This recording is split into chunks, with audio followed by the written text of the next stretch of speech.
पवन जी, BJP कह रही है राहुल गांधी बड़े बड़े मौकों पे नहीं जाते। 15 अगस्त, 26 जनवरी, राष्ट्रपति के इतने सारे मौके आए, सब जगह बॉयकॉट कर जाते हैं आप।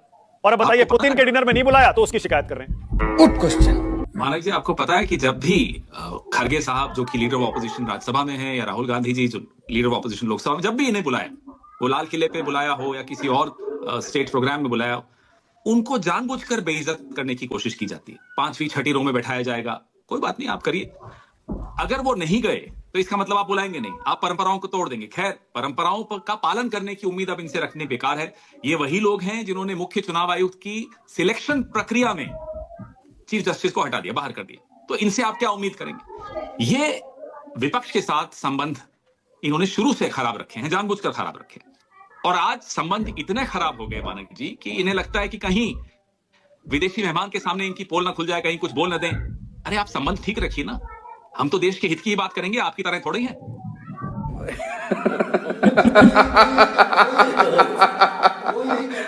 तो ये जो इन्होंने किया है, पूरा विश्व देख रहा है। आप सोचिए कि जो विजिटिंग डिग्निटरी थे, वो क्या सोच कर गए।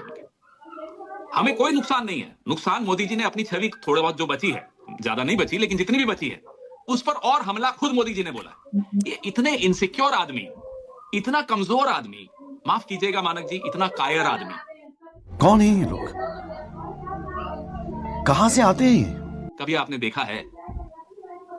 कायर क्यों कह रहे हैं आप? कायर नहीं तो क्या भाई? आंखों में आंखें डाल के विपक्ष के नेता को देख नहीं सकता, क्षमता नहीं है।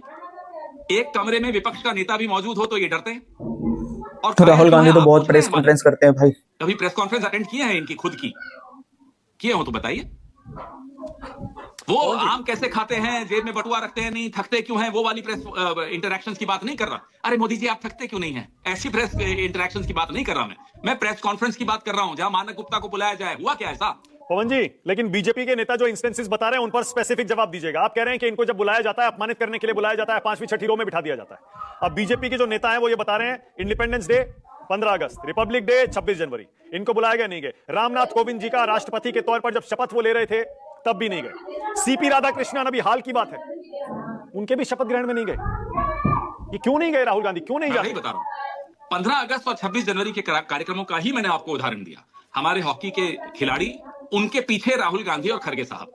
आप बहुत पुराने पत्रकार हैं, मुझे याद, अच्छी तरह याद है, आपको भी याद होगा, सुषमा स्वराज जी को कहां बैठाया जाता था जब लीडर ऑफ ऑपोजिशन थी, या अरुण जेटली जी को हम कहां बैठाते थे जब वो लीडर ऑफ ऑपोजिशन राज्यसभा के थे। आपको अच्छी तरह याद है। तो परंपराएं होती हैं, हमने पूरा सम्मान दिया है। और आज जब वो सम्मान बिल्कुल नहीं देते, तो आप ये मत भूलिए कि लीडर ऑफ ऑपोजिशन भी इस देश की आवाज है। इस देश के 60% वोटर्स की आवाज लीडर ऑफ ऑपोजिशन है। आप सिर्फ 40% लोगों की आवाज है, ये भूलिए मत। पवन जी, तो क्या करेंगे? मतलब ये तो रिश्ते इतने खराब हो गए हैं। बताइए, विदेशी नेता आ रहे हैं, रूस के राष्ट्रपति, और हमारे देश में किन मुद्दों पर राजनीति हो रही है? राहुल जी कह रहे हैं मुझे मिलने नहीं देते, मुझे डिनर में नहीं बुलाया। इसकी जिम्मेदारी है सुधारना, हमारी आपकी है क्या? जिसकी जिम्मेदारी है वो सुधारे ना, निकले ना अपनी उस कायरता से बाहर। ठीक है, ओके। ये कायरता है और कुछ नहीं है, जिसमें आप में इतनी हिम्मत नहीं है कि आप उस कमरे में लीडर ऑफ ऑपोजिशन को भी बैठा सकें। ये एक अंग्रेजी में कहते हैं इंफीरियरिटी कॉम्प्लेक्स है आपको। कौन अपने आप को विश्वगुरु बना के घूमता है? जब तक आपको मालूम है कि आप चेले भी नहीं हो किसी के, उस लायक भी नहीं हो, आप अपने आप को विश्वगुरु बना के घूम रहे हो। ये इंफीरियरिटी कॉम्प्लेक्स का बहुत बड़ा उदाहरण है। मैं और आप तो नहीं कहते साहब मैं गुरु हूं। क्यों नहीं कहते? क्योंकि हमें मालूम है हम जैसे हैं वैसे खुश हैं। वंदे मातरम और एसआईआर पर संसद में चर्चा होने वाली है सोमवार, मंगलवार, बुधवार को। राहुल गांधी बोलेंगे पवन जी? हम तो बोलेंगे ही साहब। हम तो वंदे मातरम तब बोलते थे जब वंदे मातरम बोलने पे लाठियां खाते थे। इनकी तरह नहीं है, कायर लोग नहीं है हम तो तब वंदे मातरम बोलते थे। ये अब जब आजादी मिल चुकी, अब आए साहब वंदे मातरम बोलेंगे। वाह, कमाल है। दे दीजिए इन्हें भारत रत्न, दे दीजिए इन्हें परमवीर चक्र। नहीं, मैं ये पूछ रहा पवन जी, क्योंकि अक्सर राहुल गांधी कहते थे और आप भी कहते थे ना, आपके सारे नेता, संसद में राहुल गांधी बोलते हैं तो क्या वो भूकंप आता है, भूचाल आता है? तो सोमवार, मंगलवार, बुधवार को आएगा भूचाल संसद में? ये पूछ रहा हूं। आप देखे जाइए, देखे जाइए, हम तो बोलेंगे। हाँ। हमको जो मन की बात हमारे है वो हमारे मन की बात नहीं है। हाँ। इस देश के 60% लोगों के मन की बात है, हम जरूर बोलेंगे। अच्छा, वो हाइड्रोजन बम का क्या हुआ? बिहार के बाद ये कह रहे थे कि बिहार पर भी कुछ ला रहे हैं पवन जी।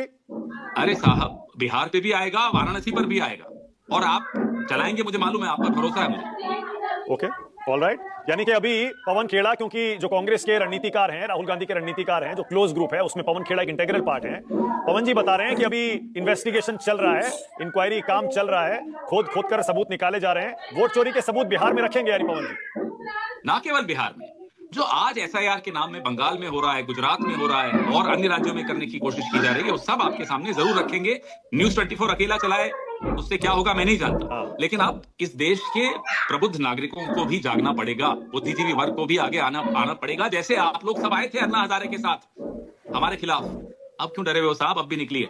अब आपके बगैर हम अकेले अधूरे हैं, ये मैं बता दूं आपको। हमें आपकी जरूरत है, इस देश की जरूरत है। नहीं पवन जी, जैन जी के नाम से तो डरता है नरेंद्र मोदी, लेकिन जो जैन जी नहीं है, बुजुर्ग लोग हैं, बहुत अनुभवी लोग हैं, उनको कहिए सामने आए।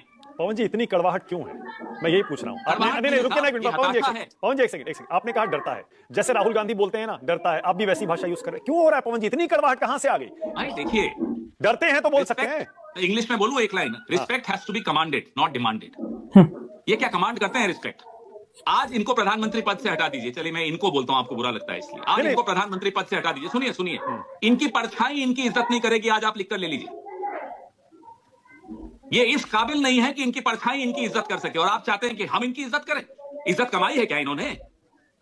जो मेरे सामने इस देश के लोकतंत्र की हत्या करता है, मैं उसकी इज्जत करूंगा? क्यों साहब, मैं तो कोई मजबूर नहीं हूं, मैं नहीं करूंगा। डाल दे जेल में, डालना हो तो आपकी मजबूरी होगी, करिए आप इज्जत, मेरी कोई मजबूरी नहीं है, मैं नहीं इज्जत करूंगा। जो जनता से चुन के आता है, चाहे वो एलओपी बने, सुनिए पवन जी मैं ये कह रहा हूं, चाहे वो एलओपी बने 100 सीट जीतकर, चाहे वो 240 सीट जीतकर एनडीए की सरकार बनाकर पीएम बने, इज्जत तो सबको मिलनी चाहिए पवन जी। जी नहीं मिलनी चाहिए, इज्जत कमानी पड़ती है। नेहरू जी ने कमाई थी, आज उनकी इज्जत कर रहे हैं ये लोग, और आप उम्मीद करते हैं हम इनकी इज्जत करें? क्या ये इज्जत के काबिल हैं? दिल पे हाथ रख के अकेले में पूछिएगा अपने आप से, क्या ये इज्जत के काबिल हैं? पर जनादेश का ही सम्मान कर सकते हैं पवन जी। जनादेश का सम्मान किया हुआ है तो बैठे ना, क्या हो गया उसमें, करें। और जनादेश के सम्मान के साथ साथ इनकी वोट चोरी का भी खुलासा कर रहे हैं। कहां है ये जनादेश? ये धनादेश है, जनादेश नहीं है। धनादेश जी, क्या 10,000 रुपए की तरफ इशारा कर रहे हैं जो अकाउंट में डाले गए थे? ना केवल 10,000, ये जो अरबों रुपए खर्च किए जा रहे हैं, कहां से आ रहे हैं? इतने करोड़ों का एक एक सीट। आज महाराष्ट्र के एक सरपंच के गांव में 1 करोड़ रुपए बांटने के लिए भेजा जाए, आप कहते हैं वहां क्या जनादेश है? ज्ञानेश गुप्ता को जेब में जिसने रखा हो वो क्या जनादेश से जीत रहा है? फिर आप कहते हैं इज्जत कीजिए इनकी। क्यों करें इज्जत साहब? रखें कनपट्टी पे हमारे कट्टा, इनका बड़ा मशहूर है ना ये, बड़ा इनको अच्छा लगता है ये सब भाषा। रखें हमारी कनपट्टी पे कट्टा, हम फिर भी इज्जत नहीं करेंगे इनकी, जाए।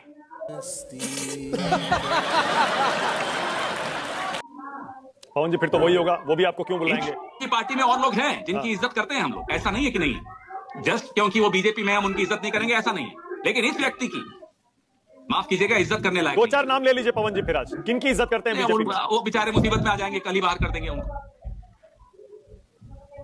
राजनाथ सिंह की बात कर रहे हैं क्या, या नितिन गडकरी? तो राजनाथ सिंह जी तो बोलते हैं कि नेहरू जी बाबरी मस्जिद बनाना चाहते हैं। एग्जैक्टली करेंगे साहब। हाँ एग्जैक्टली भाई, पहले आप लोग ही बोलते थे राजनाथ सिंह बहुत सबसे दोस्ती बनाकर रखते हैं, अच्छे संबंध बनाकर रखते हैं, मर्यादा की सीमा में रहते हैं, उसे लाते नहीं। नुकसान हुआ होगा वहां तो बेचारे अब फिर उन्हीं की जैसे हो गए, उन्हीं के रंग में ढल रहे। पवन जी आपने मुझे कुछ महीनों पहले एक इंटरव्यू में कहा था कि आप एक बार नरेंद्र मोदी को विपक्ष में बैठकर और सवाल पूछते देखना चाहते हैं, और इधर से राहुल गांधी प्रधानमंत्री के तौर पर उसका जवाब दें। लग नहीं रहा है पवन जी, अभी लग नहीं रहा है कि आपका वो सपना समझ सकता हूं कि क्यों नहीं लग रहा, मैं बताता हूं आपको। हाँ, जो प्रधानमंत्री उस वक्त संसद में नहीं बैठते जब राहुल गांधी भाषण देते हैं, आपको लगता है कि विपक्ष में जब होंगे संसद में बैठेंगे भाग लेंगे? ये भगोड़े हैं, ये भाग लेंगे, लिख लीजिए आज आप। लेकिन ये हारेंगे, ये भी लिख लीजिए आप। कितनी चोरी कर लें, ये कोई रीजन है? इस देश पे भरोसा रखिए। बंगाल में हारेंगे, मानक गुप्ता पर भरोसा है। हाँ, बंगाल में हारेंगे, बिल्कुल हारेंगे, क्यों नहीं हारेंगे? मतलब ममता बनर्जी जीतेंगी? बिल्कुल जीतेगी, जिसको भी जीतना है जीतेगा, विपक्ष जीतेगा। तो विपक्ष तो वहां बिखरा हुआ है। आपको जो दोस्तों पवन खेरा ने यहाँ पे एक बात सही कही कि ये डेमोक्रेसी है, और ये चीजों के एग्री हम भी करते हैं और आप भी करेंगे कि यहाँ पे कोई भी सरकार परमानेंट नहीं है, डेमोक्रेसी कंट्री है, किसी न किसी समय सरकार जरूर बदली जाएगी, आज नहीं तो कल, पर बदली जरूर जाएगी। ये डेमोक्रेसी है, यहाँ पे जनता का राज चलता है, इसमें कोई दो राय नहीं। लेकिन आप जिस घमंड से आप घूम रहे हैं, इस घमंड से आप हमेशा के लिए चलते रहे तो डेफिनेटली अभी वो चीजें, सत्ता बहुत दूर है आपको सत्ता में बैठने के लिए। और ये बात मैं आप लोगों को भी बताना चाहता हूं कि यही पवन खेरा ने कहा था कि एक बार हमारा ये सपना है कि राहुल गांधी पीएम बने और प्रधानमंत्री मोदी विपक्ष में बैठे। यानी इन लोगों का सपना यह है कि कैसी तरह से प्रधानमंत्री मोदी को विपक्ष में बैठाना है और हमें सत्ता में आना है, जो इनके राजकुमार है वो सत्ता में बैठे। लेकिन इनका यह सपना नहीं है कि देश में जो ग्रोथ रुक गया है इनके अकॉर्डिंग, यानी कुछ भी नहीं हो रहा देश में, हमें वो चीजें चेंज करना है, हमें वो चीजें करना है, हमें देश के हित में काम करना है। इन लोगों के ये मन में बैठ गया है कि हमें किसी तरह से प्रधानमंत्री मोदी के अगेंस्ट खड़ा होना है, प्रधानमंत्री मोदी के लिए हमें कुछ भी करना पड़े हम करने को तैयार है।